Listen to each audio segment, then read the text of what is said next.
चाहे वो उन्नाव की बात करें, हाथरस की घटना की बात करें या बृजभूषण जी की बात करें, सभी जगह ये घटना को अंजाम देते हैं और अपने आप को सत्य हरिश्चंद्र बताते हैं।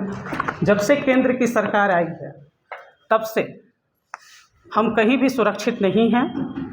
हर बार महिलाओं के साथ शोषण हो रहा है, बलात्कार जैसा जघन्य अपराध हो रहा है। आप मणिपुर पे भी बात करें, बनारस के BHU पे बात करें, किस तरह का ये देखें आपने कि वो साक्षात है और सबके सामने वो तस्वीर वायरल हो रही है।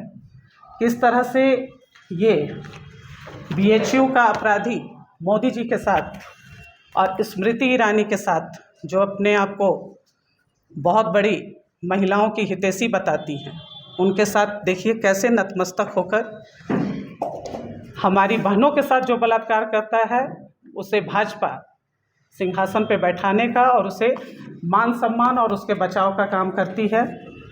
ये हमने देखा है। क्योंकि भाजपा को हम लोग बलात्कारी पार्टी कहें तो इसमें दो मत नहीं है। भाजपा बलात्कारी पार्टी बिल्कुल 110% साबित हो चुकी है।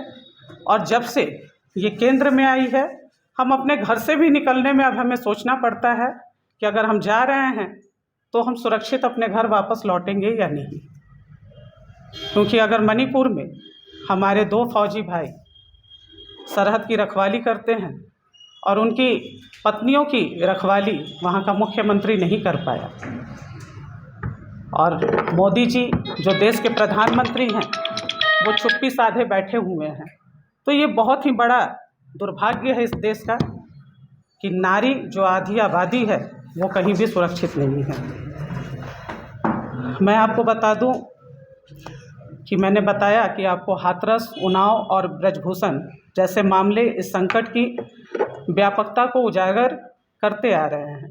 दलित महिला के साथ 2020 में हुए गैंग रेप और हत्या ने जातिगत हिंसा की क्रूरता और भाजपा सरकार समर्थित पुलिस की उदासीनता को उजागर किया। उन्नाव में एक भाजपा विधायक द्वारा नाबालिग के साथ दुष्कर्म और गवाहों को संदिग्ध मौतों से जुड़े मामलों में सत्ता के खिलाफ आवाज़ उठाने के भयानक परिणामों का सामना लाकर खड़ा किया।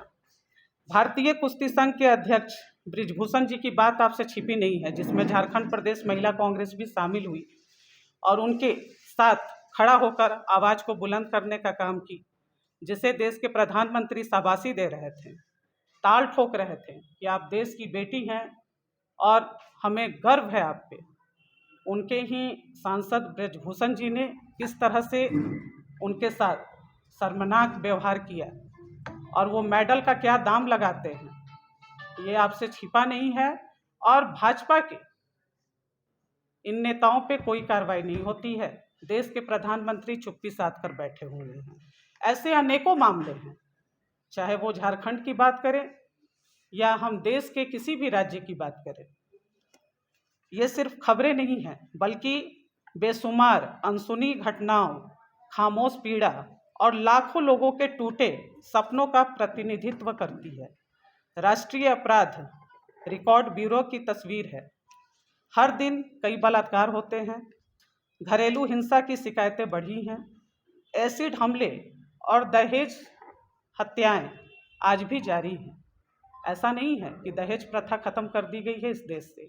आज भी हमारी बहनें उस आग में जल रही हैं, उनके परिवार उस विपत्ति का सामना कर रहे हैं और हमारी बेटियां अपनी जान को खो रही हैं। इस संकट की जड़ें जटिल हैं। भाजपा द्वारा संचालित दंड मुक्त की संस्कृति जो अपराधियों का मनोबल बढ़ाती है और